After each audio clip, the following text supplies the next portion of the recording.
What up, YouTube? It's your boy Anthony back with another video. And in this one, I want to talk about high-speed sync versus neutral density filters when it comes to flash. Now, this video, it's a bit disappointing for me because I've literally been wanting to make this video for a long time, but I haven't had the time. And today I had the time and I got all the stuff, went outside, shot the video, only for the weather to not be on my side. It was sunny, but it was windy. And I thought the audio was going to be better, but the wind definitely was an issue with the audio once I brought the video back and put it in the computer. So disclaimer right now, the audio in this next clip is not great. It's not terrible. I've definitely heard way worse. It's not terrible, but there's definitely some wind noise throughout the video. You can still hear me clear, but there is some wind noise throughout the video. So if wind noise in videos gets under your skin and you don't like it, I'm telling you right now, don't even watch this video because it's just going to irritate the hell out of you. It is what it is. I thought about not even uploading this video, but honestly, there was a lot of content in what I recorded earlier. So I still want to put that out there because I do feel like it could be helpful for people that are wanting to see the difference between the two. It's just not up to the usual Talk Life standards for the audio. So with that being said, here's the video. Take it for what it is. Enjoy it for what it is. Let's go. Okay, so right now I am outside. I'm in California, so it's hot. So I'm underneath some trees right now just to try to stay cool. But as you can see with this video, the background is completely blown out at the settings that I have. And I also have my light stand right here because I don't want to pull a T-mid and have my light stand falling over. I brought out this cheap light stand and it's windy today. Don't know why I did that. So I have it close to me just so that way if it blows over, I can catch this thing. So again, we're looking at the difference between high speed sync and neutral density filters. Now, when it comes to flash photography outside, and again, as you can see, the ambient exposure behind me is completely blown out. Now, right now I'm at 1/25th of a second, f-stop 2.8, I believe, ISO 400 to be able to get my face properly exposed. So obviously those settings are going to change a little bit once I bring the flash into it, because then I won't have to have the ambient so bright. But I am a fan of using ND filters over high speed sync because when you use high speed sync, you do have some power loss in your flash. If you're not familiar with what high speed sync is, I'll just briefly say it basically is your flash just pulsing light to be able to make sure that it gets the light in there as your shutter is moving. So because it's doing multiple bursts of light, it obviously is not going to be as powerful as just being at whatever that flash power is within normal sync speed. Now, when you use an ND filter, obviously you are going to have to compensate for the loss of light. So if I use a 3-stop ND filter, that means my sensor is seeing 3 stops less light, and that includes the flash.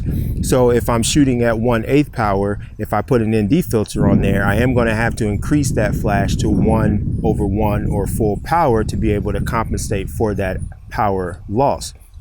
But there is going to be a noticeable difference between shooting this 8200 at full power using an ND filter versus using this at full power with high speed sync. There is going to be a power difference and you'll be able to see it on my face. Now I'm going to shoot myself because it's the middle of the day and I couldn't find someone to come out here and shoot, and I'm a dark-skinned brother, so it would be, I felt like it would really illustrate really well the exposure difference between the two. So without further ado, let's get in and take these shots. So the first thing I want to do is get the camera set to my max shutter speed that I can for this camera. I'm shooting with the Canon 6D2. The max flash sync speed on this camera is 1/180th.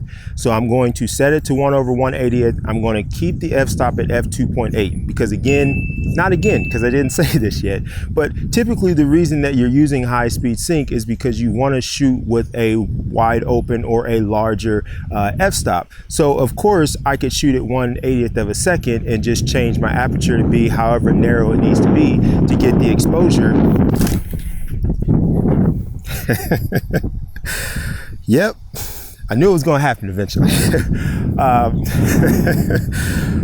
So of course you could just close down your aperture to be able to get the exposure, your ambient exposure, whatever you need it to be, but then that means you're losing the creative ability to be able to shoot whatever aperture you want. So that's typically why you would be using high speed sync in the first place. So again, I'm going to take a test shot. I'm going to have the camera set to my flash sync speed, which is 1/80th of a second. I'm going to keep it set at f2.8, and I'm going to have the ISO at its lowest value, which is going to be ISO 100. So let's take that shot and let's see how it looks.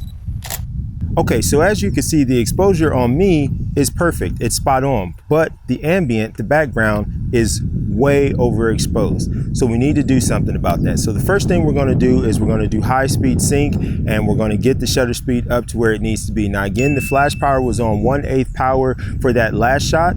So we are going to adjust the shutter speed to be able to get the ambient where we want it to be. And then we are going to obviously have to accommodate for the flash for however many stops that we have to bring that up.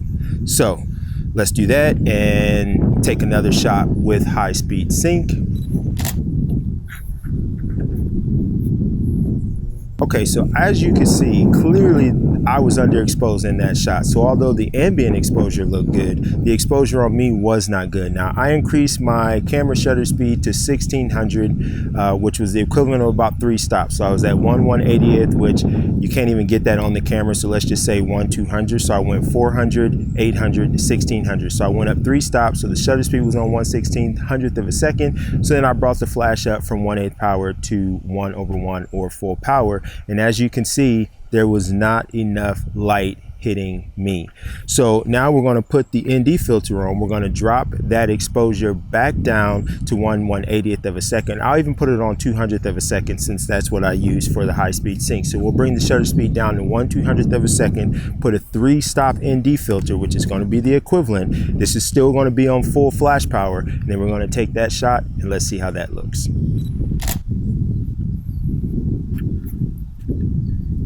Okay, so I do want to make a correction on that last one. Obviously, I had a brain fart. I couldn't increase the shutter speed to 1/200th of a second because I have to stay within max sync speed, which is 1/80th of a second on the 6D Mark II.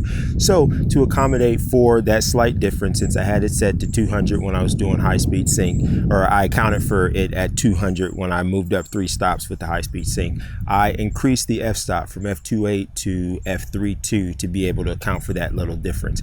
So obviously you can see when you look at these two images side by side, it is clear that I'm getting more light output from the flash by using the flash at full power with an ND filter over using high speed sync.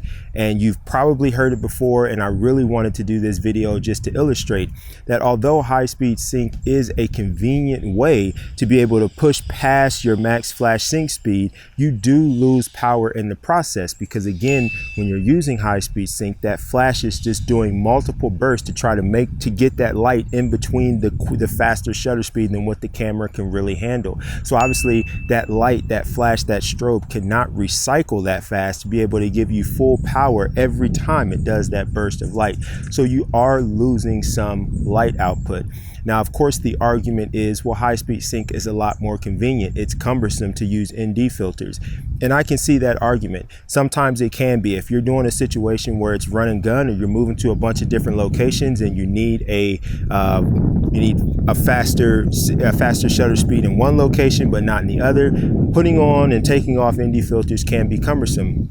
But to me, it's not that cumbersome. It's not that serious to throw it on when you need it, take it off when you don't. Unless you're moving really, really fast and you don't have time to do this, I just don't see where it takes that long to throw this thing on, get your shot, and then take it off if you need be. So yeah, I really wanted to do this video just to illustrate the difference. It is very clear that using that high speed sync, you are going to have some power loss, but sometimes it's not a problem. If you're not having to push your strobe and you're not having to shoot at full power when you're using high speed sync, then it's not terrible. But one of the benefits of still using an ND filter is that maybe you don't have to push that flash power as far as you would with high speed sync. Say for example, with our 3-stop, it got us to 1/4 power. Okay, so 1/4 power was fine with the ND, but with high speed sync, it just wasn't enough. So now I have to take it up to half, or I have to take it up to full power. Of course, that's great. You had that leeway to be able to do that, but now you're shooting at full power. What is that going to do to your refresh rate? What is that going to do to your battery? It's going to take longer to recycle, and your battery is going to drain a lot faster. So if you could shoot at 1/4 power versus 1 full power, you're going to be able to get more flashes out of that strobe than you would using high speed sync at full power. So those are just some things to think about. With that being said, let me throw it back to Anthony in the studio there. Okay, so there you have it. Thanks for bearing with me with that video. I know it was kind of rough, so I appreciate it if you made it this far. Like I said in the intro, I will likely do this video again at some point in time. It's just really sad because I've been wanting to do this video for at least a solid year, if not longer than that. And I knew it was going to take so much time and work to take all the stuff outside and do the shoot. So I just been putting it off and I haven't had time. So I go and do it today and the wind was not on my side. So, you know, stuff happens. It is what it is. But like I said, I appreciate you rocking with me. Appreciate you watching the video. If you have any questions, comments, concerns, whatever, go ahead and drop those down below in the comment below. So yeah, that's that. Until the next video, continue to stay safe, stay healthy, keep doing your thing, do what you do, enjoy life, live life. And until the next one, I'll catch you then. Take care.